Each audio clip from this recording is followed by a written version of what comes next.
May hapon na tong tanan. There's so many things to be thankful about. Ako dili na ko mo istorya bahin sa politics kay mo break sa ko ana.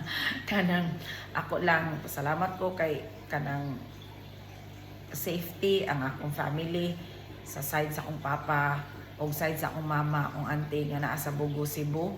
They're all safe. Og 13 hours ka biyahe from Cebu to kuan kay ing-ana kadaghang tawang gusto mo tabang.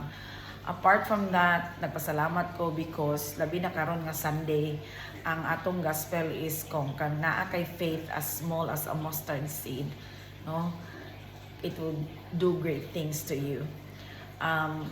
Apan sa mga blessings nga nadawat namo as a pamilya, kanang wa na ko nagtuo nga intriga ning blessing kani nga grasya sa Ginoo para namo para makatabang ni sa uban. So nagpasalamat ko nga kanang sa mga tao nga ning guide o labi na gyud sa akong bana nga mao ginangunay og kanang panday sa amo ang kanang kuan. Pero apart from that, I would like to tell you that the Lord is faithful and true, and your prayers may not be answered as of the moment because the Lord is preparing what's best for you when you're ready to accept the prayers that you're asking.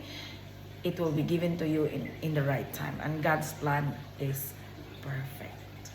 May hapon.